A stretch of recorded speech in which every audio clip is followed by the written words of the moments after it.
Assalamualaikum warahmatullahi wabarakatuh.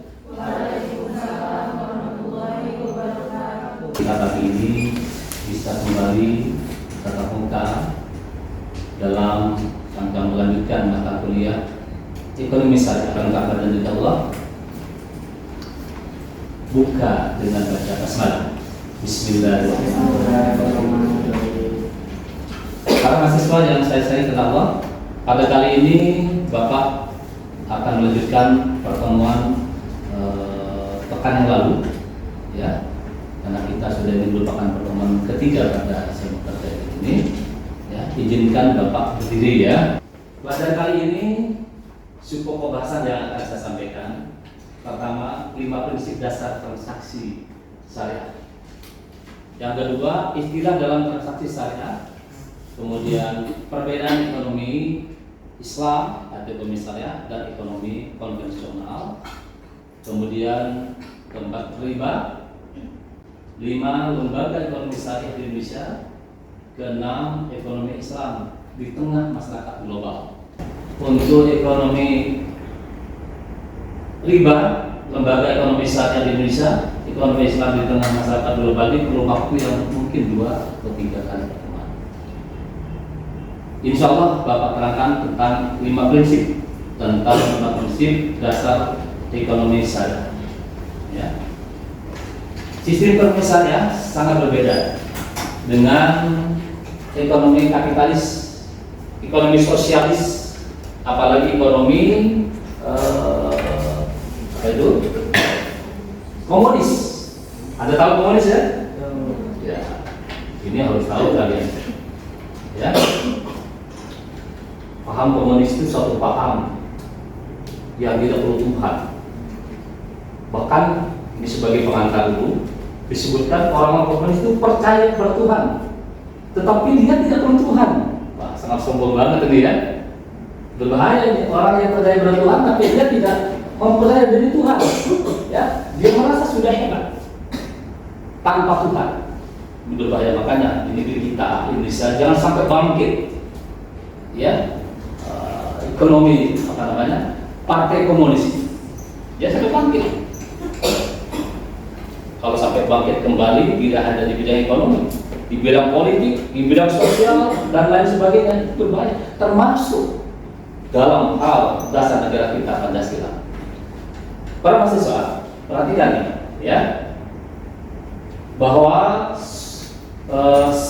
bertolak belakang dengan kapitalis yang bersifat individual. Tadi saya katakan, sosialis memberikan hampir semua tanggung jawab pada warganya. Semua warga itu mempunyai kemampuan, mempunyai kekuasaan, sudah diatur, hindari, ya, hindari. Kemudian ekonomi Islam menetapkan bentuk perdagangan serta kekhidmatan yang boleh dan tidak boleh ditransaksikan. Mana yang boleh, mana yang tidak boleh. Ini ekonomi syariah, ekonomi Islam. Dan ekonomi Islam, ekonomi syariah ini suatu ekonomi yang bila diterapkan itu tidak akan merugikan orang lain. Karena apa? Ya, kemarin pekan lalu sudah saya terangkan. Ya, saya terangkan bahwa ekonomi syariah ini suatu ekonomi yang di dalam pelaksanaannya itu tidak boleh mendolimi orang lain. Tidak hanya kepada umat yang seagama dengan Islam, dengan non-muslim pun tidak boleh mendolimi. Ya, jadi disebutkan ekonomi dalam Islam harus mampu memberikan kesejahteraan bagi seluruh masyarakat, memberikan sifat yang adil, kemudian kebersamaan dan kekeluargaan, serta mampu memberikan kesempatan seluruhnya kepada setiap pelaku usaha. Silakan, dengan catatan, ya, tidak boleh melakukan suatu kegiatan perekonomian yang bertentangan dengan nilai-nilai kehidupan manusia. Anda melakukan perekonomian, ya, tidak boleh di dalam sistem perekonomian itu mengandung ribawi. Apa yang disebut dengan ribawi itu?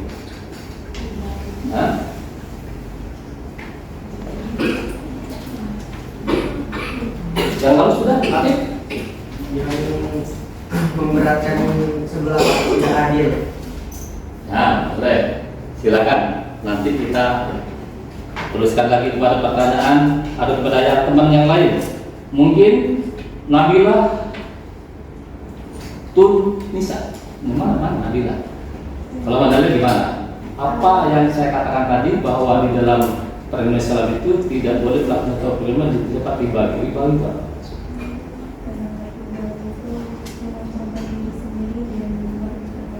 Baik. Ya. Kemudian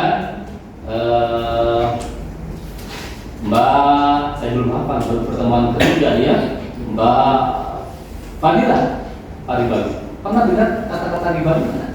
Ribawi pernah. Terus? Kalau ribawi yang saya ketahui itu Pak, kalau ketika mau pasang pertukaran sih dia ada lebihnya. Kalau di perbankan itu ya bunga. Bunga ya, oh bagus ya. Dari pertanyaan teman-teman mamu itu bisa disimpulkan dan dijabarkan bahwa sifat ribawi suatu sifat atau satu perdagangan yang mengandung nilai-nilai bunga, membungakan uang ya. Kalau pinjam kepada suatu misalnya latif pinjam kepada duit ya, pinjam uang misalnya untuk bayar SPP misalnya ya sejumlah 2 juta, kata si duit boleh tip. Nanti kalau Anda mengembalikan dalam 1 bulan menjadi 2 juta 100. Kalau nanti 2 bulan tambah terus menjadi 2 juta 100. Mana dikali? Gitu ya kira-kira ya. Ini simpan pinjam meminjam yang menggunakan ribawi. Ya, itu dalam agama Islam, dalam syariat Islam tidak boleh begitu. Perhatikan ya. Menurut Yusuf Qaradawi, ini saya ambil ya, dijelaskan sistem ekonomi Islam tidak berbeda dengan sistem ekonomi lainnya dari segi bentuk, kemudian dari segi cabang, rincian dan cara pengaplikasian yang beraneka ragam. Namun menyangkut gambaran global yang mencakup pokok-pokok petunjuk, kaidah-kaidah pasti, ya, arahan-arahan prinsip yang juga mencakup sebagian cabang penting yang bersifat spesifik, ada perbedaannya.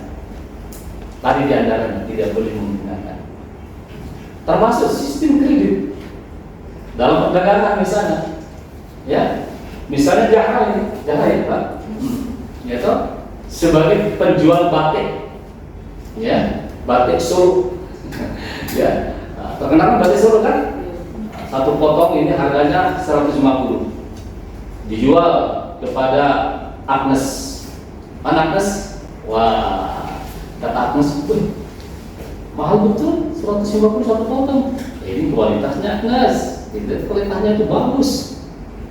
Kalau saya kredit 2 bulan karena kita nikah, 3 bulan karena kita nikah anak kos jauh dari orang tua, ya toh? Oh boleh, berapa? Sama 150. Berarti cara telah menerapkan sistem perekonomian yang bersifat syar'i ya, itu. Tapi kalau nanti cara mengatakan, oh mahal betul, ya boleh dikredit lah 150, kalau bayar 2-3 bulan menjadi 200, jadi 3 bulan 250, meningkat. Ini suatu perdagangan yang tidak dibenarkan tadi, ya, tidak dibenarkan di dalam syariat. Oleh karena hati-hati Anda semua kan melakukan aktivitas di masyarakat tidak terlepas dari seperti itu kan.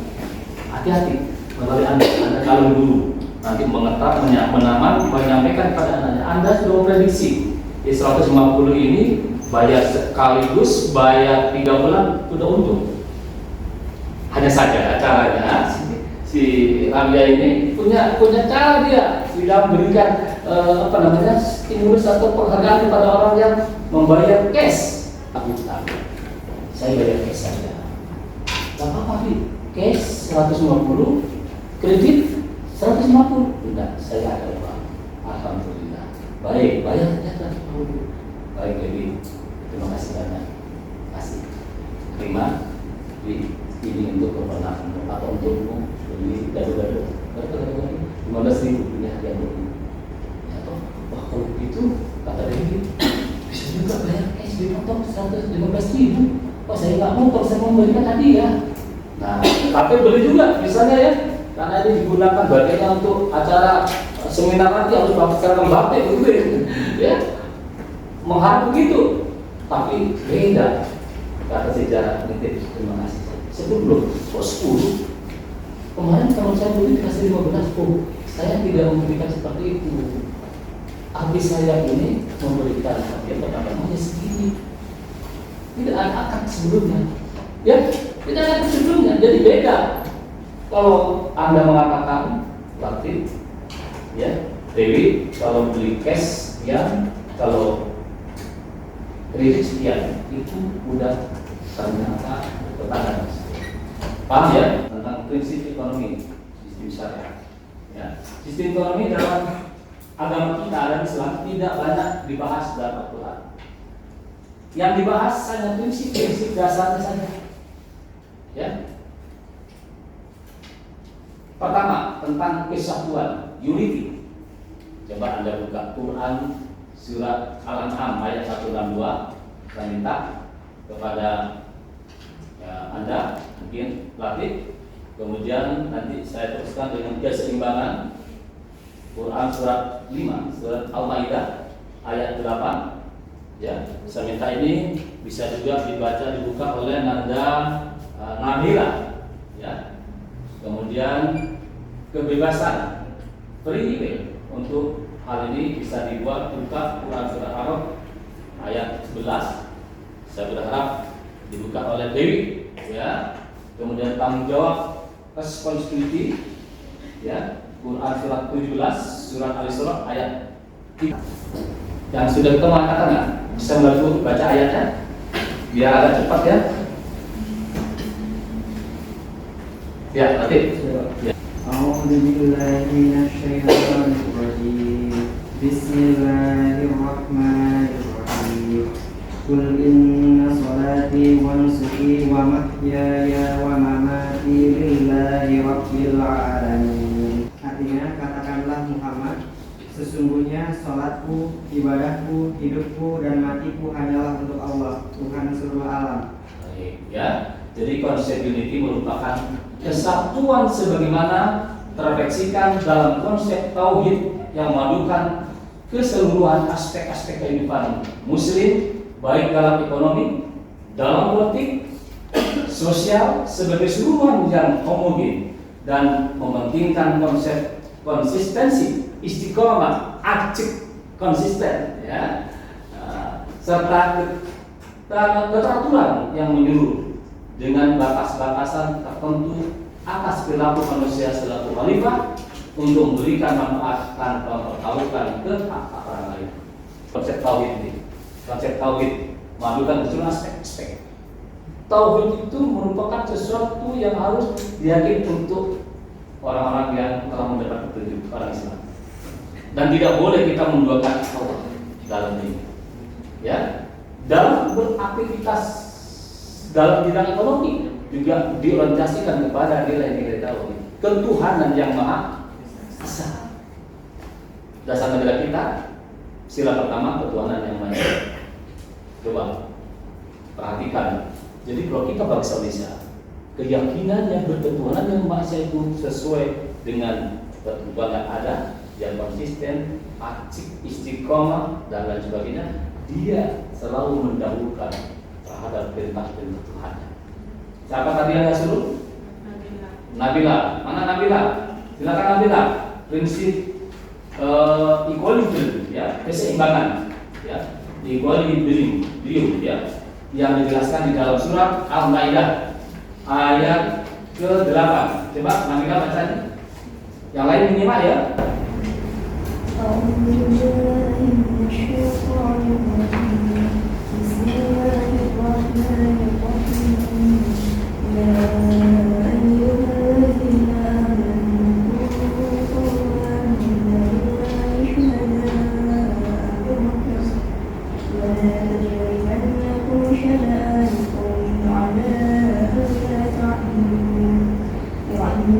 أقرب للتقوى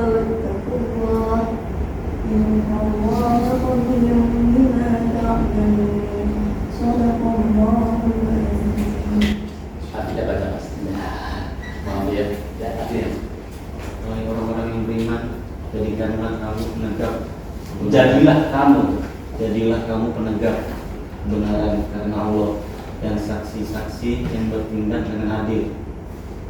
Janganlah kebencianmu terhadap suatu kaum mendorong kamu untuk berlaku tidak adil. Berlakulah adil, karena adil itu lebih dekat pada takwa. Bertakwalah kepada Allah, sesungguhnya Allah Maha Teliti terhadap apa yang kamu kerjakan. Sahih. Jadi adil itu menempatkan sesuatu pada tempatnya. Membagi sama rata nggak salah, tapi belum tentu adil. Ya, belum tentu adil. Begitu ya, ya? Ya latih, ya. Namanya latih. Tapi kalau tidak berlaku adil berbahaya. Menempatkan sesuatu pada tempatnya itu adil. Ya, sepatu tempatnya di mana? Sepatu di kaki. Nah, kalau songkok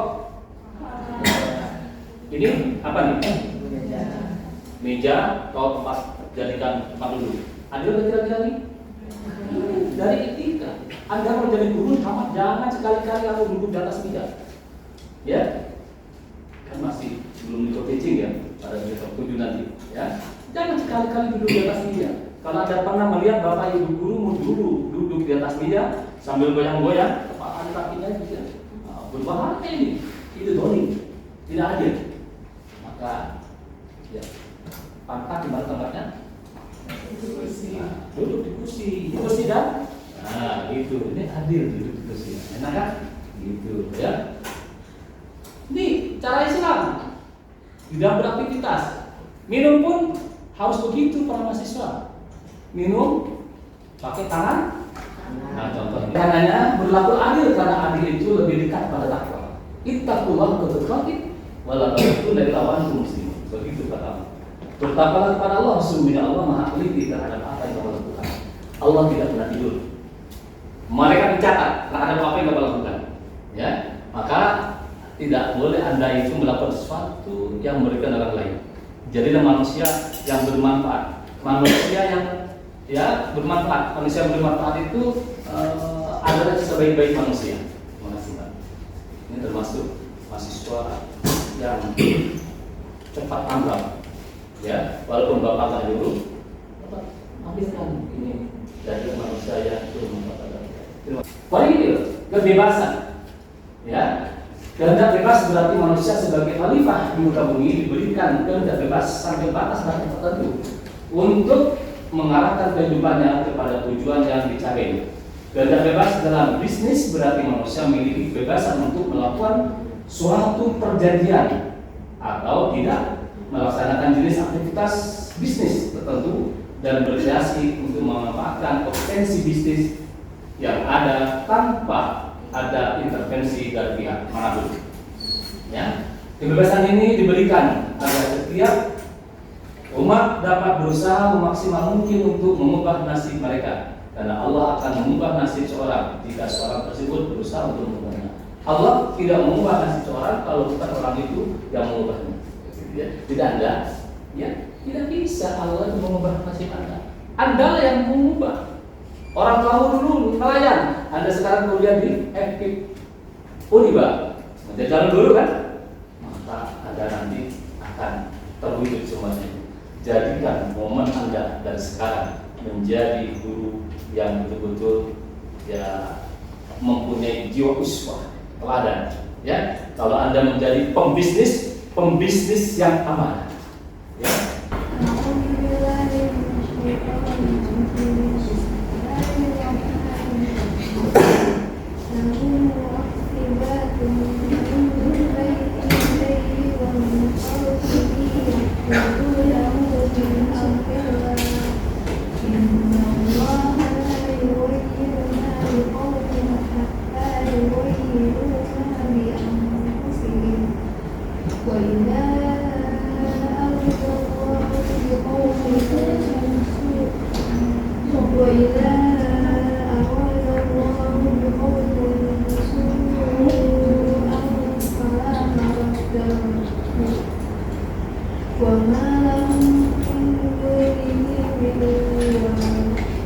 Coba Anda baca Pak. Ya. Baginya manusia. Ini. Lihat. Baginya manusia adalah dari depan dan belakangnya, yang menjabatnya dari atas dan ke Allah. Sesungguhnya Allah tidak mengubah keadaan suatu kaum hingga mereka mengubah apa yang ada pada diri mereka. Apabila Allah menghendaki keburukan terhadap suatu kaum, tidak ada yang dapat menolaknya, dan sekali-kali tidak ada pelindung bagi mereka selain Dia. Perhatikan tadi ya sekarang. Jadi kita harus sesuatu ya untuk melakukan suatu perubahan itu harus dari diri kita. Kata Nabi, tidak dinafsi, mulai dari diri sendiri, tidak dinafsi. Jadi Anda ingin menjadi calon guru yang hebat dan menjadi guru yang hebat, ingin pintar, cerdas, tidak dinafsi, mulai dari diri Anda sendiri. Ya, Anda ingin menjadi pembisnis yang sukses, mulai dari segi kejujuran perlu ditanamkan. Ya, dari sekarang. Kalau kita ingin sukses, dari segala aktivitas harus disiplin, harus ada kemauan yang semangatnya itu luar biasa. Tapi ingat, lillah. Kalau berbisnis, bisnislah karena Allah Subhanahu wa Ta'ala, dan tidak boleh berbisnis dengan merugikan orang lain. Perhatikan nanti bahwa Allah dia tidak akan mengubah keadaan satu kaum kalau bukan kaum sendiri yang berubah. Oke? Tanggung jawab, responsibility. Ya, baca. Nah. Prinsip tanggung jawab berarti bahwa semua manusia akan mempertanggungjawabkan setiap perbuatannya di atas dunia dan di akhirat kelak. Prinsip tanggung jawab dalam bisnis berarti melaksanakan kewajiban bisnis sesuai ketentuan atau kesepakatan bisnis dan tetap berpegang teguh kepada Al-Quran dan hadis, karena semua aktivitas di dunia pasti akan dipertanggungjawabkan kepada Allah ya, kamu ya. Allah ya, terus lanjut. Masih diberi kebebasan dalam menggunakan potensi sumber daya akan tetapi tetap memiliki batas-batas tertentu dan tidak digunakan sebebas-bebasnya, melainkan dibatasi oleh ketentuan hukum, norma dan etika yang telah dijelaskan dalam Al-Quran dan Sunnah Rasul, dan harus dipatuhi serta dijadikan referensi atau acuan dalam landasan dan menggunakan potensi sumber daya yang dimiliki. Ya. Tanggung jawab dalam hidup ini, semua yang kita lakukan harus dipertanggungjawabkan kepada Allah Subhanahu wa Ta'ala. Ya, di dalam mempertanggungjawabkan kepada Allah tidak hanya dari segi ekonomi. Seorang yang aktif dalam politik yang disebut dengan politikus itu juga dipertanggungjawabkan. Seorang guru, Anda tahu guru, Bapak sebagai dosen harus bertanggung jawab di hadapan Allah. Tidak hanya Bapak bertanggung jawab kepada dekan, tidak hanya bertanggung jawab kepada Kaprodi Pendidikan Ekonomi, siapa namanya? Bu Deden. Tidak hanya itu, dosen mempertanggung jawab di hadapan Allah Subhanahu wa Ta'ala. Ditanya lalu Sugiarto, mau ngajar apa? Oh, saya ngajar SDM, kalau semester genap, ya. Kemudian micro teaching, kalau kita gaji di antaranya ekonomi syariah, ya, kemudian PLP. Sejauh mana Anda mempersiapkan para mahasiswa? Ini saya minta kepada Anda calon guru, hendaklah kalian betul-betul mempersiapkan diri untuk menjadi orang-orang yang mampu mempertanggungjawabkan kepada Allah Subhanahu wa Ta'ala nanti. Ya. Sekarang pun Anda sebagai mahasiswa harus itu tidak hanya mempertanggungjawab kepada guru MK, dosen MK, tapi di hadapan Allah. Pada saat Anda ujian, sejauh mana ujian Anda itu, ya, ngerti atau tidak? Nah, itu dipertanggungjawabkan, yang kecil-kecil itu ditanya oleh Allah nanti itu, ya, tuh, paham ya? Ini juga menjadikan sesuatu yang harus kalian pertanggungjawabkan. Demikian juga dalam kegiatan ekonomi, ya, ekonomi sana sudah jelas, ya, bahwa di dalam beraktivitas perekonomian harus berdasarkan kepada syariat yang tertetapkan dalam agama Islam. Baik, sekarang gantian. Ada pertanyaan dari Anda? Silakan. Tadi tadinya ada ajarkan dalam bank konvensional itu kan suku bunganya berubah-ubah, Pak. Sedangkan bank syariah itu kan mungkin tidak ada bunga ya. Nah, jadi ketika ada orang meminjam, itu kan ketika di bank syariah dia memberi kesepakatan di awal. Sedangkan bank konvensional dia memiliki bunga bayarnya. Jadi ketika bunganya turun ya dia bayar sesuai bunga lebihnya. Nah, perbedaannya itu kan sama-sama ada sebuah kesepakatan yang entah itu nanti ada bunganya tidak, dengan yang ini bunganya sudah kelihatan seperti itu. Nah, bagaimana pandangan Bapak tentang kedua ini? Kan itu ada persamaan, Pak. Bedanya cuma ini di depan kesepakatan, yang satunya ini di belakang. Pandangan Bapak gimana? Pandangan Bapak, ya pandangan saya nanti jawabnya berdasarkan Al-Quran dan Sunnah, bukan pandangan saya. Kalau pandangan saya, tanda kutip, sementara ini dalam hal BSI ya, bank misalnya Indonesia dengan bank konvensional, kalau saya katakan ya belum maksimal, nanti bisa juga dipertajam lagi nanti dalam diskusi, ya. Karena apa? Karena ternyata kata Latif kalau di dalam perekonomian syariah itu perjanjiannya ada kesepakatan bersama, ya. Kalau di bank syariah itu antara nasabah dengan pihak bank, gitu ya. Kalau konvensional dia mengikuti suku bunga. Suku bunga, ya. Kalau menurut saya jelas, saya kan Anda menurut Bapak. Kalau menurut Bapak, ya saya menghindari semaksimal mungkin dari bank konvensional, ya. Tugasnya itu Anda ya, tugas Anda nanti dikerjakan di rumah, ya. Tentang prinsip transaksi syariah. Pertama persaudaraan atau ukhuwah. Ini nanti Anda buka lagi Quran dalam Quran surah Al-Baqarah ayat 10. Ya. Kemudian keadilan adalah Quran surah Al-Baqarah ayat 124. Nanti Anda pelajari tadabburi sehingga Anda semuanya nanti pekan depan, ya, pekan depan kita lebih cepat belajarnya dan lebih efektif di dalam waktu dengan Anda belajar ini. Tolong ya. Anda jangan mengandalkan alat HP Anda, disiapkan aja nanti di rumah ya. Karena bagaimanapun Anda diharapkan betul-betul paham dengan ilmu ekonomi syariah ini, ya. Itu ya, tugas Anda. Oke. Kemudian di negara ini, di dunia ini adalah pengusaha, bukan pegawai negeri. Bukan. Jadi kalau Anda jadi guru, jangan hanya mengejar menjadi ASN, tidak. Guru oke, tapi pengusaha lebih oke. Kalau Anda jadi guru dan dari segi finansial yang baik, maka Anda insya Allah akan menjadi guru yang hebat. Insya Allah, ikhlas. Ya, materi di rumah sudah ada, karena usaha Anda. Bahkan bisa lihat mana siswa-siswi yang lemah, Anda bantu. Ya, memberikan bantuan kepada orang lain itu pahalanya luar biasa. Terima kasih. Dan akhirnya mari kita bersama dengan baca hamdalah. Alhamdulillah.